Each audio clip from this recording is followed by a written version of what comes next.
waxaan wanaagsan daawadayaal meel walba joogtaan ku soo dhawaada warka TV-ga Universal oo hadaan oo kale aad ka daawataan stuudiyaheena magaalada Muqdisho. qodobada aad ku daawan doontaan warkana waxaa kamid ah caasimadda dowlad goboleedka Hirshabelle ee Jowhar ayaa waxaa ka socda doorashada kuraasta aqalka sare ee baarlamaanka ka soo gali doona Hirshabelle.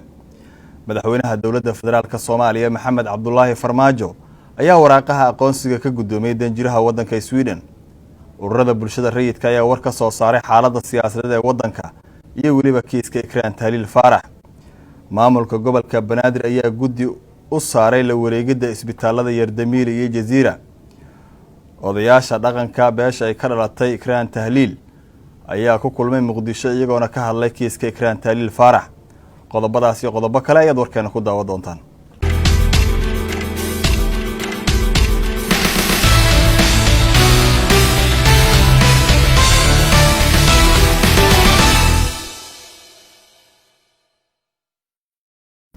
kulanti wanaagsan daawadayaal mar kale.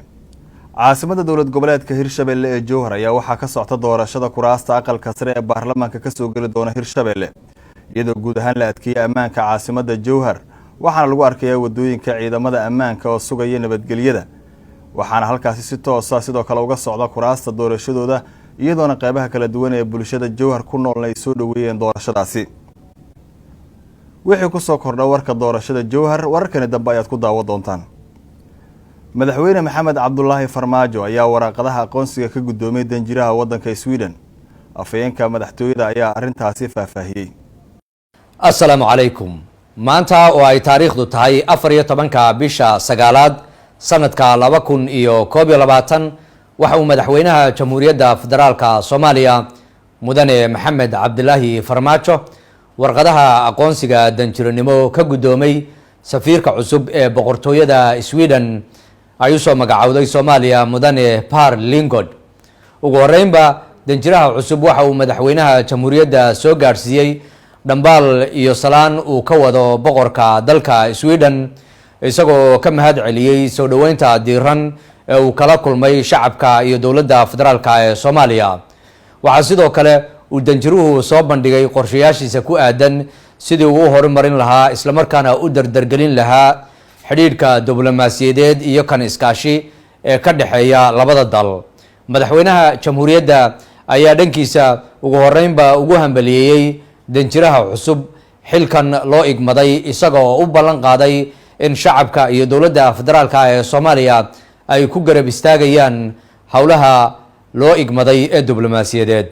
waxa sidoo kale madaxweynuhu uu la wadaagay danjiraha cusub horumarka ay shacabka iyo dowladda federaalka ee Soomaaliya ka xaqiijiyeen dhinaca dib u dhiska dowladnimada, horumarka lagu sameeyay dhinaca dhaqaalaha iyo amniga iyo la dagaalanka argagixisada iyo musuqmaasuqa iyo arrimaha doorashooyinka oo uu tilmaamay madaxweynaha Jamhuuriyaddu inay marayaan meel wanaagsan. waad mahadsantihiin. ururada bulshada rayidka Soomaaliyeed ayaa war ka soo saaray xaaladda siyaasadeed ee wadanku uu marayo iyo kiiska Ikraan Tahliil Faarax. wariyaheena Sade Cabdi Tahliil ayaa warkaas inoo faahfaahinaya. kulan ay magaalada Muqdisho ku yeesheen qaar ka mid ah odayaasha dhaqanka iyo isku tagga ururada bulshada rayidka Soomaaliya ayaa looga hadlay khilaafka u dhaxeeya madaxda dalka, cadaalad u helidda Ikraan Tahliil Faarax iyo guud ahaan xaaladda wadanka. kulanka kadib ayaa waxaa warmurtiyeed soo saaray isku tagga ururada bulshada rayidka Soomaaliyeed waxaana warbaahinta u akhriyay gudoomiyaha isku tagga ururada bulshada rayidka Soomaaliya Cusmaan Muxuudiin Shaatax. isku tagga bulshada rayidka Soomaaliyeed waxay aad ugu xun tahay is-afgaran la'aanta soo kala dhaxgashay madaxda dalka ee la xiriira khilaafka awoodaha sharciga ee dowladeed oo muddo soo taagnaa. khilaafka siyaasadeed ee madaxda dalka waxa uu niyad-jab ku riday dadka Soomaaliyeed oo filayay in ay dalka ka qabsoomaan doorashooyin si nabdoon ku dhaca dalkan u horseeda isbedel horumar leh. bulshada rayidka waxay aaminsan tahay in khilaafka siyaasadeed saameyn ku yeelan karo hay'adaha dowladda. si taas loogu waantoobo waxaa lagama maarmaan ah in madaxda dalka ay muujiyaan mas'uuliyad dheeri ah oo lagu xakameynayo khilaafka siyaasadeed oo u eg mid gacanta ka sii baxayo. bulshada rayidka waxa ay walwal weyn ka muujinaysaa saameynta uu khilaafkan siyaasadeed ku keeni karo geedi socodka doorashooyinka, nabadda iyo deganaanshaha dalka iyo nolosha dadka Soomaaliyeed oo maanta waqti adag ku jira.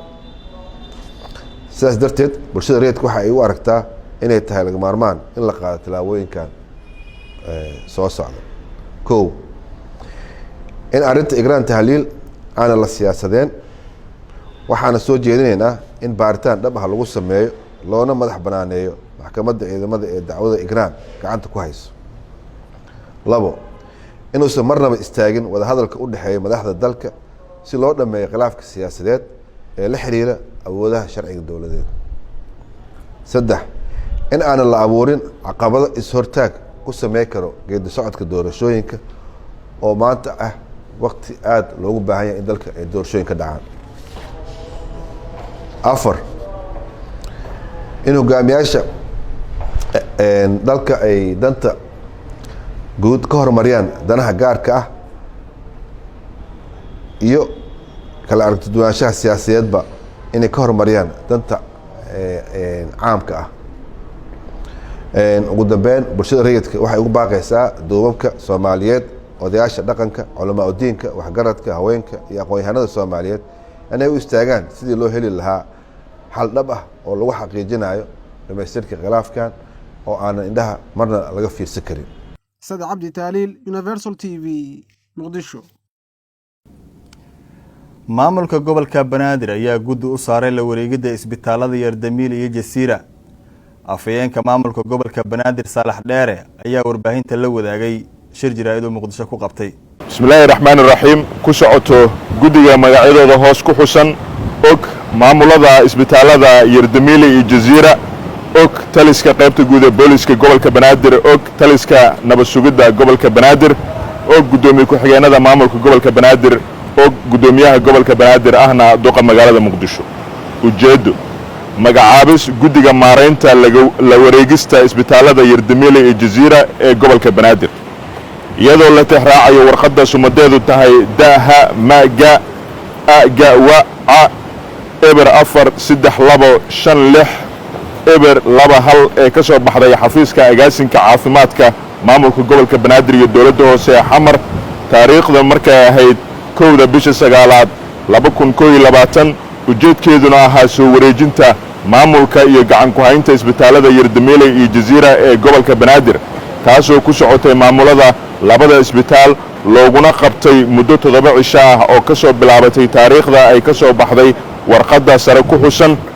haddaba maamulka gobolka Banaadir waxa uu magacaabay guddiga hoos ku xusan si ay ugu shaqeeyaan maareynta iyo agaasinka la wareegista isbitaalada Yardamiil iyo Jasiira ee gobolka Banaadir, sidoo kale xaqiijinta sii wadista adeegyada caafimaad ee ka socda labadaas isbitaal. magacyada guddiga: maxamed maxamuud cadow, agaasimaha agaasinka caafimaadka maamulka gobolka Banaadir; Seynab Maxamuud Warsame, gudoomiyaha degmada Warta Nabadda; Macaawiye Axmed Muudey, gudoomiyaha degmada Xamar Jajab; maxamed axmed cantooba, agaasimaha guud ee waaxda arrimaha bulshada gobolka Banaadir; cabdulqaadir muxudiin axmed dalxa, agaasimaha qorsheynta; cabdulaahi muuse axmed caraaye, agaasimaha guud ee howlaha guud; mukhtaar maxamed axmed dhagacade, agaasimaha xiriirka degmooyinka; saalax xasan cumar, afayeenka maamulka gobolka Banaadir. haddaba guddiga sare ku xusan waxaa aad loogu adkeynayaa in ay sida ugu dhaqsiyaha badan u gudagalaan howlahooda shaqo ee ku xusan wareegtadaani. maamulka labada isbitaal waxaa la farayaa in ay si hufan ula shaqeeyaan guddiga la magacaabay si ay u fuliyaan waajibaadka loo xil saaray si habsame leh.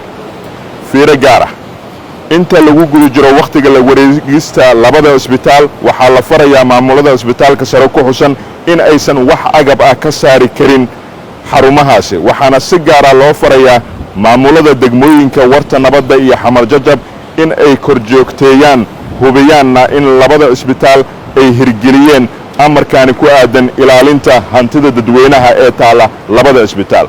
maasanadiin shaqo wacan. dhaqanka beesha ay ka dhalatay ikraan tahliil ayaa ugu baaqay dowladda federaalka Soomaaliya inay hesho cadaalad. ikraan tahliil faarax iyagoona ku dhiirigeliyay dadaalada u wada ra'iisul wasaare Maxamed Xuseen Rooble ee cadaalad u helidda ikraan tahliil faarax. wariyaheena Maxamed Ibraahim Bulbul ayaa warkaasi noo faahfaahinaya. kulankan ay Muqdisho ku yeesheen odayaasha dhaqanka beesha ay ka dhalatay ikraan tahliil faarax waxa uu ku saabsanaa islamarkaana looga hadlayay cadaalad u helidda Ikraan Tahliil iyo khilaafka soo kala dhex galay madaxda dalka. Kulankan oo uu soo agaasimay ugaaska guud ee beesha ay ka soo jeedo Ikraan Tahliil oo aan nolol iyo geeri midna lagu hayn tan iyo 26 Juun ee sanadkan, waxaa ka hadlay qaar ka mid ah dhaqankii ka soo qayb galay kulankan. Ikraan dowladda u shaqeynaysay, hay'adda mas'uuliyadda u shaqeynaysay, meesha saan warku hayna bartii ku shaqeynaysay laga waday. Dowladda ay ku maqan tahay wax la hoos loo dhigaa ma fiicno, waxay si taa loo shaqaal rabaa. Dowladda ku tabaynaa, hay'adda mas'uuliyadda ku tabaynaa, waxaan ka rabnaa dowladda madaxweynaha, ra'iisul wasaaraha, hay'adaha dowladda nooc kastoo yihiin. Ikraan warbixinteeda aan rabnaa oo u fadhinaa. waxaan ugu baaqaynaa shakhsi ahaanna aan soo jeedinayaa inay cadaaladda shakasa kow waa in si sharciga waafaqsan shareecada islaamka waafaqsan kiiskeeda maxkamadda gacanta ku haysa ay uga gungaadho iyo xeer ilaalintu. waxaan codsanaynaa oon si gaar u soo jeedinayaa in la dedejiyo doorashada bilaabatay oo aan calqalad wax kasta oo calqalad ku samayn karnatana laga fogaado. in dowladda Soomaaliyeed iyo cid kastoo ay qusaydo la dedejiyo cadaalad u helidda kiiska Ikraan Tahliil Faarax. waxaa la isla qaatay in aan ma garanaysaa kiiskaa la siyaasayn hadday dowladda tahay iyo cid kastoo ay qusaysan dhammaan. waxaan boorinaynaa, waxaan garab taaganahay ugaas Cabdiraxmaan ugaas. qodobadaasi waxay ahayn qodobada wararka ugu doorka roon oo aad ka daawanaysaan stuudiyaheena magaalada Muqdisho. anigoo Maxamed Ciise Koon ayaa warka in la socodsiinayay. inta dib u kulmi doono waxaan idinkaga tagayaa sidaas iyo nabadgelyo.